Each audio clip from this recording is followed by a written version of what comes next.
Hey fellow magic lovers!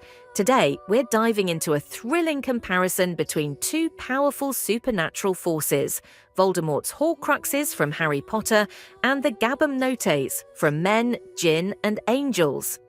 If you love dark magic, forbidden knowledge and the battle between good and evil, you're in for a treat.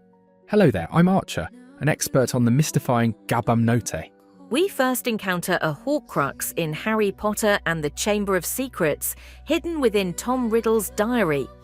Lucius Malfoy sneaks it into Ginny Weasley's cauldron, setting off a chain of events that nearly brings Hogwarts to ruin.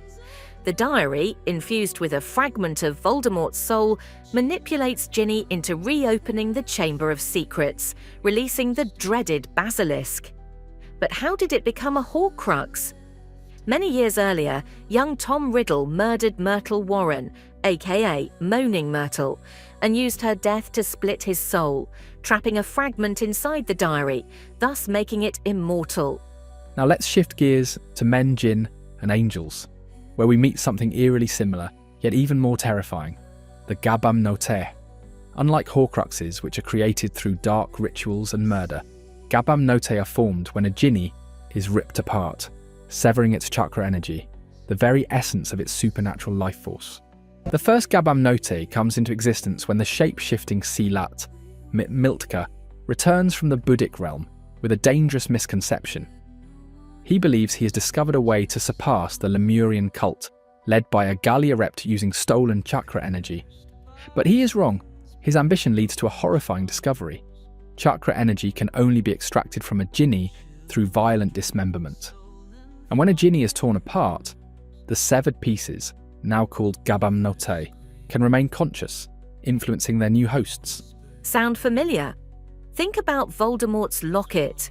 When Harry, Ron and Hermione take turns wearing the Slytherin heirloom, it preys on their fears, weaknesses and darkest emotions, especially Ron, whose insecurities nearly break him.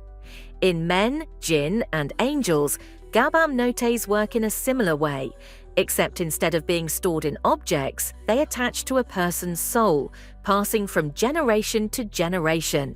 One terrifying exception to the usual Gabamnoteh rule is the angel charm, an artifact born from a story over 3,000 years old.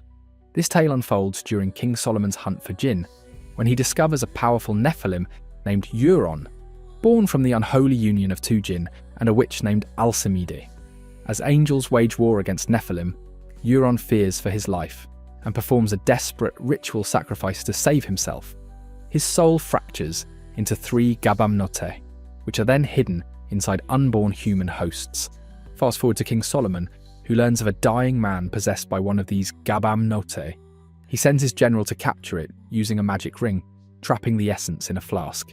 But just as Solomon claims victory, an angel intervenes, snatching the Gabamnoteh away. However, the flask retains enough angelic energy to keep the spirit alive. Centuries later, an explorer discovers the flask in the Egyptian desert and turns it into the angel charm. Unlike Voldemort's locket, which drains and corrupts, the angel charm is even more insidious. It grants its owner their deepest desires. But as we know from fairy tales, getting exactly what you want often comes at a devastating cost. In men, Djinn and angels. Awakening, we meet Fiona and Talib, each unknowingly carrying a Gabamnoteh. These twin spirits, Kabir and Idoth, drive Fiona and Talib on a mission to find and resurrect Euron's fragmented soul. Sound familiar? This mirrors the Death Eater's quest to bring back Voldemort. But unlike the Harry Potter series, where destroying Horcruxes is the key to stopping the Dark Lord, Gabamnoteh are bound to bloodlines, making them nearly impossible to erase. So what do you think? Are Gabamnoteh the ultimate evolution of Horcruxes? Drop your thoughts in the comments. And if you enjoyed this deep dive into magical lore, don't forget to like, share and follow Men, Djinn and Angels Theory for more thrilling discussions. Until next time, keep your wands at the ready and your souls intact.